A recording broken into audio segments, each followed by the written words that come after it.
हमारी संस्कृति, हमारे संस्कार सदा रहें हमारे साथ। सब्सक्राइब करें तिलक।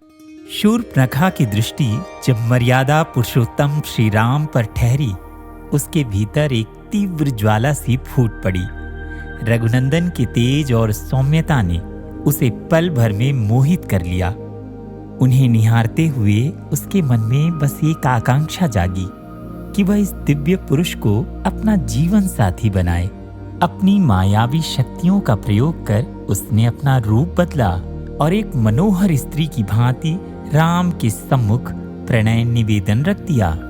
प्रभु श्री राम ने शांत स्वर में सीता के प्रति अपनी अटूट निष्ठा समझाते हुए उसके प्रस्ताव को अस्वीकार कर दिया और उसे लक्ष्मण से बात करने का संकेत दिया। शूर्पणखा का मोह कम होने के बजाय और भी गहरा हो गया और वह लक्ष्मण के पास पहुंची, पर वहां भी उसे वही अस्वीकृति मिली। अब उसके भीतर का मोह क्रोध बनकर भड़क उठा। उसने सीता को हानि पहुंचाने का प्रयास किया और उसी क्षण लक्ष्मण ने धर्म की रक्षा करते हुए उसकी नाक काट दी। यही वह प्रसंग बना जिसने पूरी रामायण को नया मोड़ दे दिया।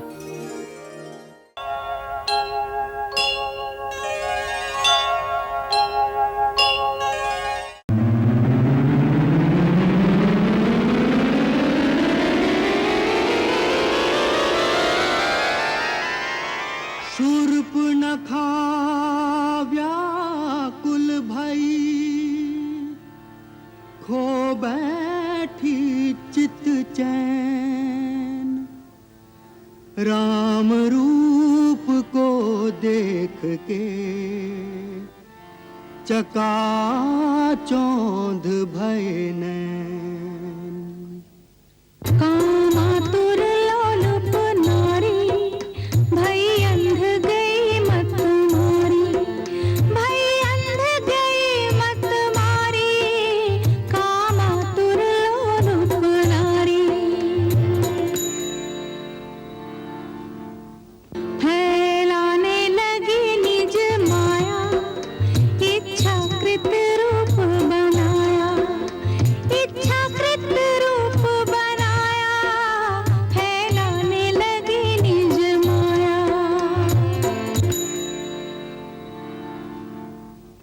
अंबर से भू पर गिरी, लगा काम का बाण। झुलस उठी कामाग्नि में, बस में रहे न प्राण।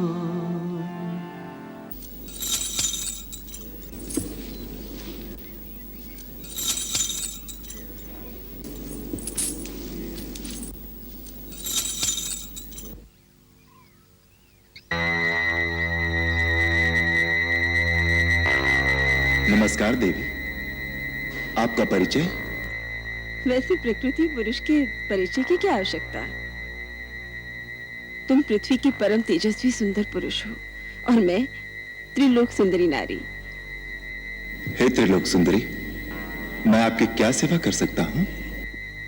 मैंने तीनों लोक ही छान मारे हैं, परंतु अपने अनुरूप सुंदर, सचीला और वीर पुरुष आज ही देखा है। इस पृथ्वी पर न तुम जैसा कोई पुरुष है और न मुझ जैसी नारी।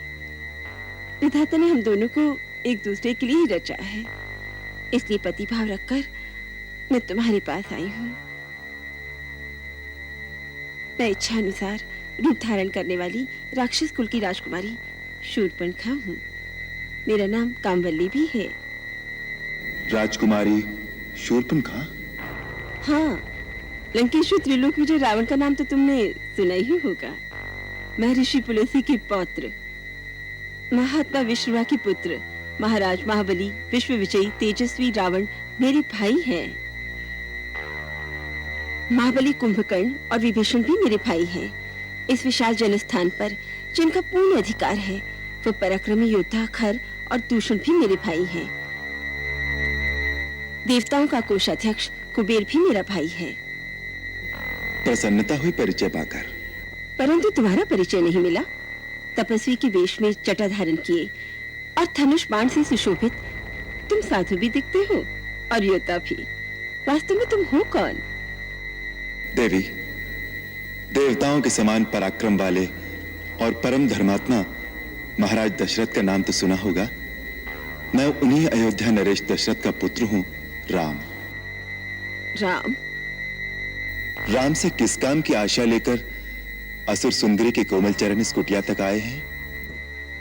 प्रथम दर्शन से ही मेरा मन तुम में आसक्त हो गया है। तुम्हारी रूप यौवन से आकर्षित होकर खिंची चली आई हूँ। पति की भावना रखकर प्रेम अर्पण करने आई हूँ। मुझे अपनी भार्या के रूप में स्वीकार करो। इस पृथ्वी पर तुम जैसा पुरुष नहीं और मुझ जैसी नारी नहीं। हमारा संजोग अजोड़ होगा। आदरणीय असुरबाला, हे भद्रे, क्या तुम मेरी परीक्षा लेने आई हो? नहीं सी पुरुष, मैं आत्मसमर्पण करने आई हूँ। तुम्हारी सुंदर सजीली रूप में मुझे अपने सपनों का कंत मिल गया है। मुझसे गंधर्व विवाह रचाओ।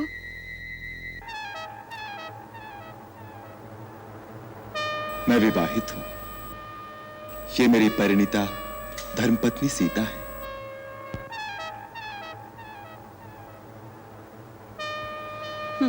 क्या रखा है इस सूखी सड़ी काठ की पुतली सी क्षुद्र मानस स्त्री में? इसे तो मैं अभी खा जाऊंगी।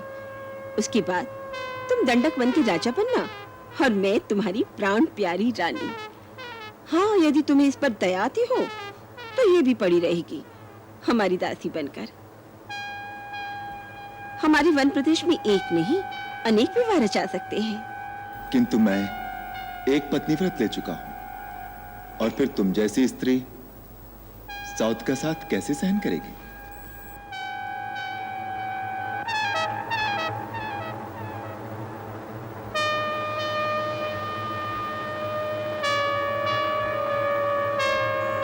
भाभी जी, मैं वन से आपकी रसोई के लिए सूखी सूखी लकड़ियां ले आया हूं।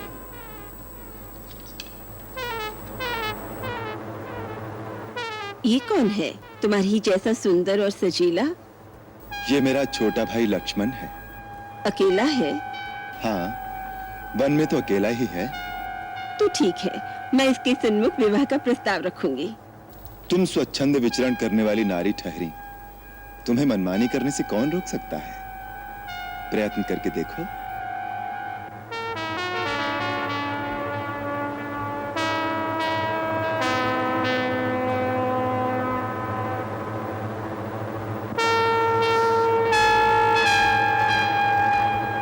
क्यों जी लक्ष्मण जी, अकेले हो? कहिए, आपको क्या कष्ट है? कष्ट नहीं, मैं तुम्हारे लिए सुख और आनंद का प्रस्ताव लेकर आई हूँ। अभी तो आप भैया से कुछ याचना कर रही थी। उस भाग्य ने मेरी बात का मोल ही नहीं जाना। कहता है मेरी स्त्री साथ है। छोड़ो उसे, मैं हर तरह तुम्हारे योग्य हूँ, तुम मेरे योग्य हो। मेरा परिणय प्रस्ताव स्वीकार करो। भद्रे, स्वामी को छोड़कर सेवक के पास क्यों चली आई? क्या तुम्हारी दृष्टि में स्वामी और सेवक में कोई अंतर नहीं? हे गजगामिनी, कहां तो तुम स्वामिनी बनने के सपने देख रही थी। मैं तो अपने बड़े भैया श्री रामचंद्र जी का दास हूं। मेरी संगनी बनकर भैया भाभी की सेवकाई करते करते थक जाओगी। रानी बनते बनते दासी क्यों बनना चाहती हो? जाओ, वहीं जाकर अपनी मनोकामना की याचना करो। मैं यहाँ याचना करने नहीं आई। तुम दोनों भाई मेरे प्रेम प्रस्ताव को ठुकरा रहे हो केवल एक शूद्र स्त्री के कारण। इसका तो मैं नामो निशान मिटा दूंगी। तुम्हारे सामने इसे अभी खा जाऊंगी।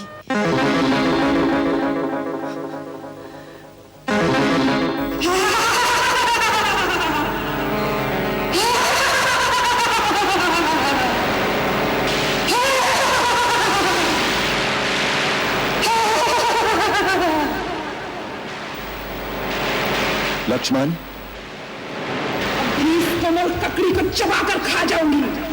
तब तक तुम मेरे साथ विवाह करोगे?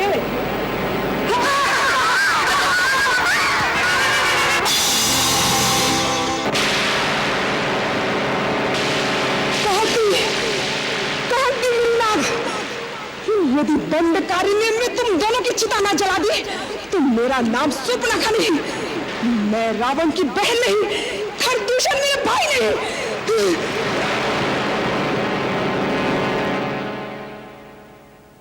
नैन लड़ा के रघुवर से शूर्पनखा बेकल, मन में उसके मंडराते तृष्णा के बादल, आकुल उसको करता रघुनंदन का यश, ढोंग रचा कर चाहे वो उन पर करना वश। रूप बदल कर उसने रखा यह प्रस्ताव कि रघुनंदन भर दें उसके मन का घाव। राघव के मन में पर सीता का है राग, सीता के ना होने से राघव है निर्भाग। शूर्पनखा ने तब सीता पर किया प्रहार, ग्रहण किया लक्ष्मण ने फिर भीषण आकार। नाक कटा के शूर्पनखा लौटी अपने द्वार, रावण को बतलाया फिर अपने मन का भार।